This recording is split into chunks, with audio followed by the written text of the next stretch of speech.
Tears from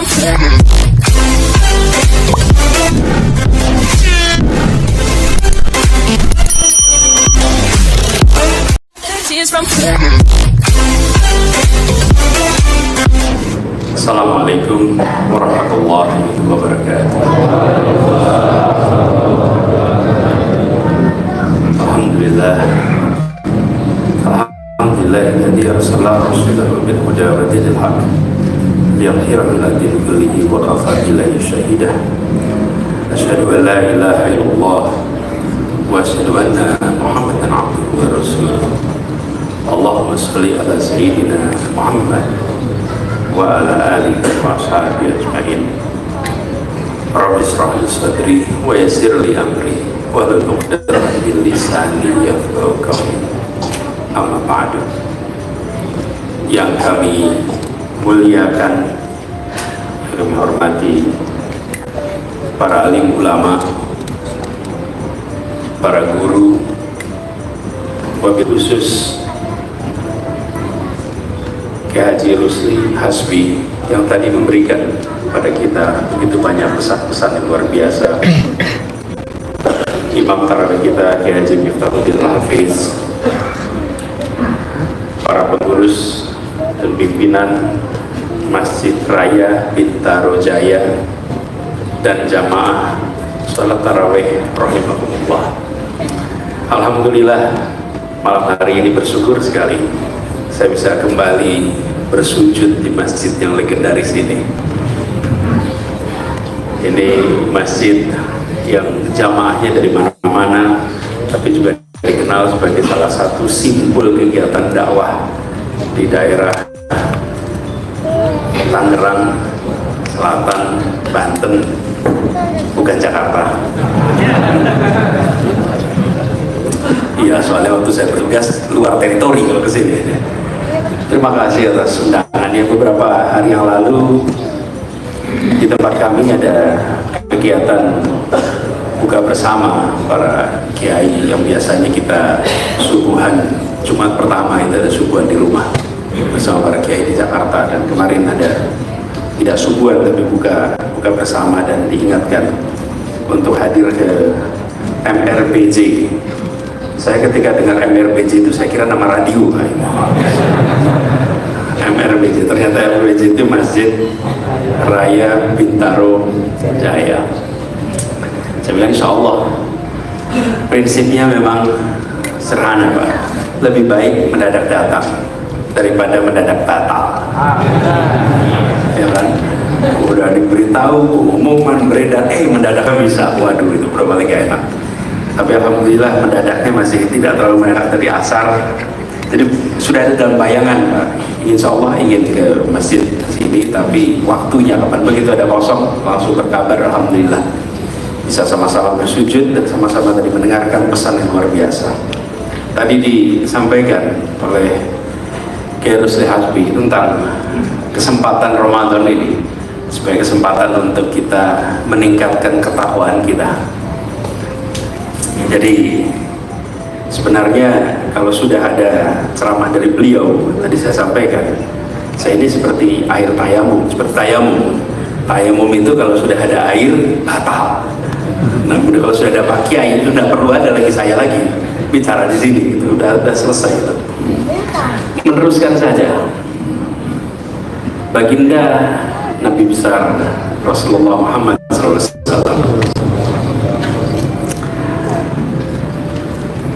tadi dikisahkan berapa kali berpuasa selama 29 hari dan sekali 30 hari. Saudara sekalian, berapa kali baginda Nabi besar Muhammad SAW berpuasa seumur hidupnya? Berapa Ramadan? 9. Rasulullah menerima perintah puasa di bulan Sa'ban Hijriah tahun kedua. Ya ayyuhalladzina amanu kutiba alaikumus syiyam kutiba alal ladzina min qablikum la'allakum tattaqun. Itu bulan Sa'ban tahun kedua. Jadi beliau menjalani Ramadan itu 9 kali. Wafat di Rabiul Awal tanggal 12, harinya Senin, 5 bulan sebelum Ramadan yang ke-10. Jadi dapatnya 9 kali. Kita udah dapat Ramadan berapa kali ya? Kita berapa kali? Coba bayangkan, Rasulullah mendapatkan kesempatan itu 9 kali dan digunakan seoptimal itu.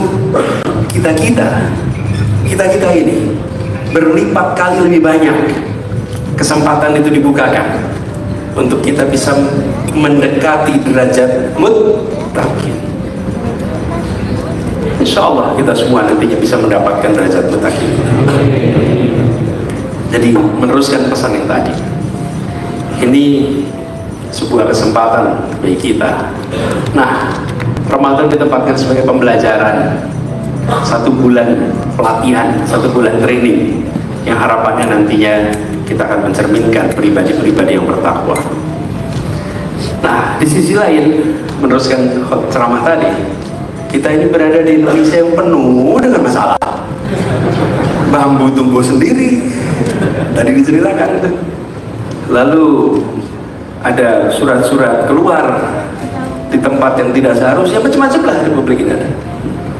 Saudara sekalian, salah satu problem utama di negeri ini adalah persoalan korupsi. Betul tidak? Nah, korupsi ini harus diperbaiki, harus diperangi. Nah, bagian memerangi itu aparat penegak hukum. Kita bukan aparat penegak hukum. Kita bagian memangkas suplai potensi koruptor. Karena kita bukan penegak hukum nih. Sering ketemu pertanyaan, Pak, itu gimana udah sekolah tinggi-tinggi, gelarnya banyak, korup? Buat apa sekolah tinggi-tinggi ketika ujungnya adalah koruptor? Jadi saya coba merenungkan pertanyaan ini. Benarkah sekolah tinggi mencegah korupsi? Ya kalau ngajak enggak lah, insya Allah. Tapi ini pertanyaan itu sekalian. Nah, kalau coba kita renungkan kembali, kalau saya boleh menanyakan, maka pertanyaan saya malah bukan kalau ketemu koruptor itu tanya kuliahnya dulu di mana, tapi saya mungkin akan tanya dulu TK-nya di mana ya.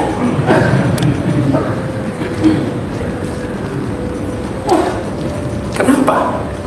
Saudara sekalian, bagi sekalian saya hormati, soal mengambil yang bukan haknya itu adalah pelajaran usia dini.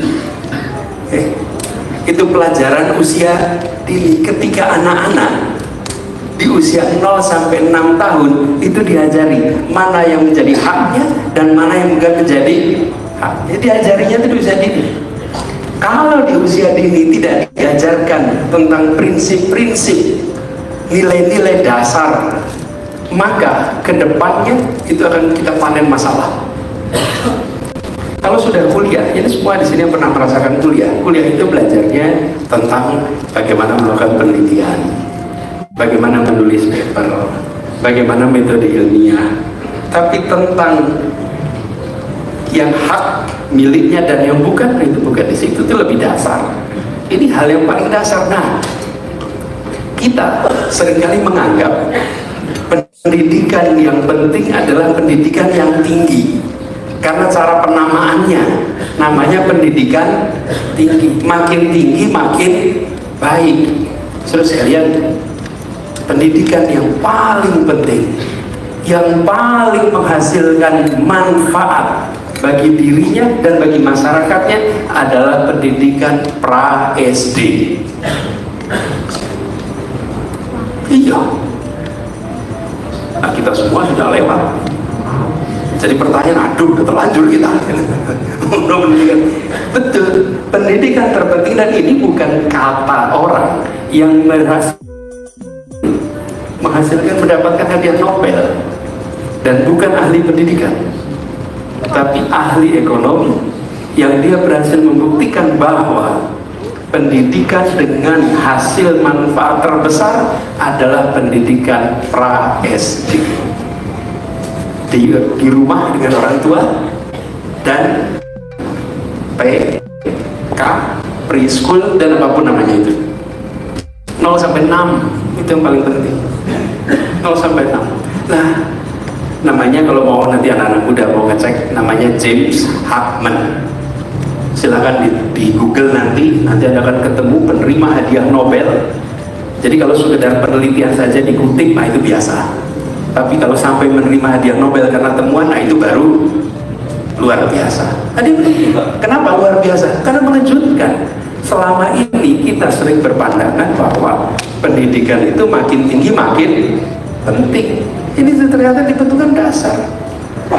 Nah, ketika sampai dasar, bicara tentang korupsi, kejujuran di rumah mulainya.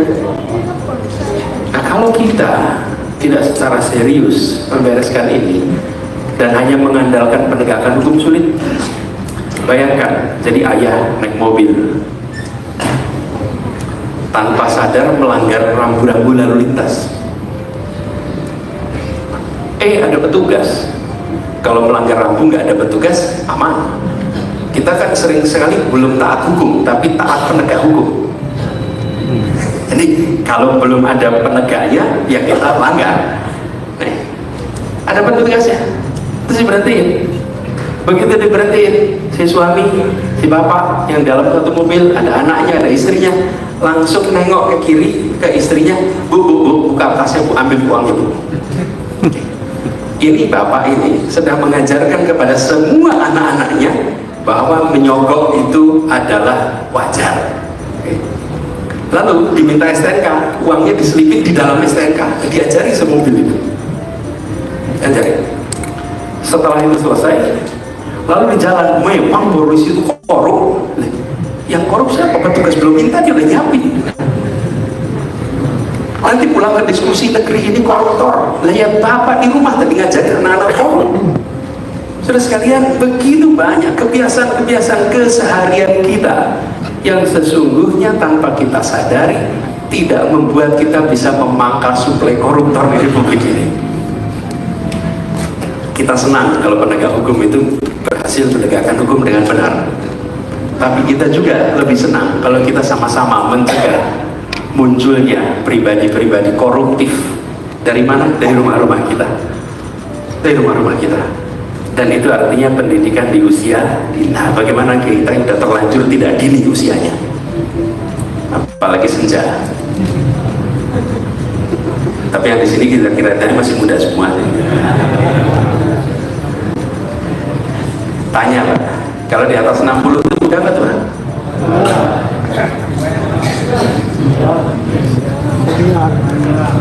Gini. Saya boleh usul ya definisi. Disebut muda dan tua itu bukan hitungan tahun umur biologisnya. Ini kabar baik ya. Bila yang dibicarakan adalah masa lalunya, maka dia tua. Bila yang dia ceritakan adalah soal masa lalu, dia tua. Bila yang dibicarakan masa depannya, dan bila yang dia bicarakan tentang masa depan, dia masih muda. Cocok nggak tuh? Jadi kalau lihat ada ustadz bicara, mulainya dengan kalimat dulu, nah itu tua ini. Itu tua ini.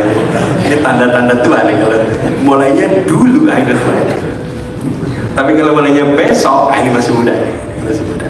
Jadi tua muda ini jual perspektif. Apabila, kenapa ada rumusnya Bapak Ibu? Apa? Saya tanya, besar sama kecil ada ukuran nggak? Ada. Disebut besar bilang gimana? Abstrak. Disebut kecil, abstrak. Jauh, dekat, abstrak. Disebut jauh itu kan tergantung titik berangkatnya dari mana, kan? Ke Mekah itu dekat sekali. Kalau dari Jeddah, nah, iya. Kalau dari Bintaro, jauh. Jadi kita ketika bicara tua dan muda sama, itu sebuah konsepsi abstrak. Nah, saya ingin sampaikan pada kita yang secara pengalaman sudah lebih panjang. Kita perlu memulai, mudah-mudahan manfaatkan Ramadan ini untuk mereview kembali, sudahkah kita menjadi bagian yang memangkas ini.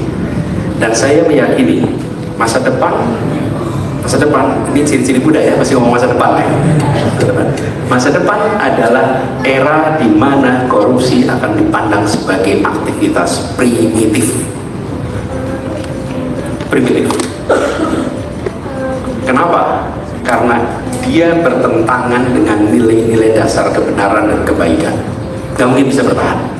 Semua yang bertentangan dengan kebenaran dan gak akan bisa bertahan. Seperti kalau saya boleh istilahkan, perbudakan. Budak itu ada masa di mana budak itu dianggap wajar. Berjual beli manusia itu dianggap normal. Hari ini kalau ada yang dagang manusia normal tidak? Tidak normal. Tidak bisa. Rasialisme. Ada masanya rasialisme itu normal. Kulit hitam duduknya di mana, kulit putih duduknya di mana. Betul tidak? Itu dianggap normal dan orang itu ya biasa-biasa saja. Ada periode itu normal. Warga negara dibuat kelas putih, kelas timur asing, kelas bumi putra, itu dulu normal. Sekarang sudah tidak normal. Di berbagai tempat di dunia yang namanya korupsi itu sudah tidak normal. Cuman Indonesia belum sampai. Proses itu belum sampai. Apa yang akan mendorong ini? Transparansi akan membantu menghentikan segala macam praktek penyimpangan. Definisi dosa itu apa? Enggak. Menurut Rasulullah apa? Sesuatu yang Anda kerjakan yang tidak ingin diketahui oleh dosa. Transparansi adalah lawannya dari segala macam praktek penyimpangan. Transparansi. Dan dengan kemajuan teknologi kita akan menyaksikan transparansi terus, ini bergerak terus. Pengurus masjid sekarang transparan, betul tidak? Laporan uang masuk, uang keluar. Dulu memang ada. Dulu masuk kantong, kita doakan mudah-mudahan amanah. Tapi tidak ada laporan. Sekarang tuntutan atas transparansi itu luar biasa, dan kita menuju kepada peradaban yang serba transparan. Dan ini akan menjadi ganjaran. Karena itu, mari kita persiapkan anak-anak kita. Mudah-mudahan Ramadan ini menjadi bagian. Kalau kita melihat ada aparat penegak hukum menegakkan hukum, alhamdulillah. Kita senang ada penegakan hukum. Percayakan proses hukum yang benar, bukan proses hukum yang tidak benar. Itu terjadi, insya Allah menjadi kebaikan untuk negeri ini. Jadi Ibu Bapak sekalian yang kami hormati, bersyukur sekali malam hari ini bisa bersama-sama bersilaturahmi, berbagi pandangan. Mudah-mudahan masjid ini menjadi salah satu simbol yang membekali itu. Mudah-mudahan ada kegiatan untuk orang tua kita, agar di Masjid Raya Bintaro Jaya ini dibekali orang tua kita. Karena kita sebagai orang tua, pendidik terpenting, tapi pendidik paling tidak tersiapkan. Itu kita. Karena itu kita harus bersiap, dan mudah-mudahan masjid bisa menjadi salah satu tempat untuk mempersiapkan orang tua agar bisa mendidik lebih baik. Ini mimbar terhormat, saya mengucapkan terima kasih. Saya tidak membicarakan perusahaan lain, nanti bisa mengundang keramaian yang tidak perlu, Bapak Ibu sekalian. Tapi saya ingin sampaikan terima kasih, salam ta'zim untuk keluarga di rumah, dan mari kita manfaatkan 16 hari ke depan untuk kita benar-benar insya Allah bisa meraih derajat muttaqin. Kurang lebih mohon dimaafkan. Allahumma muwaffiq ila aqwamit thoriq. Nasrullah wa fathun qarib. Assalamualaikum warahmatullahi wabarakatuh.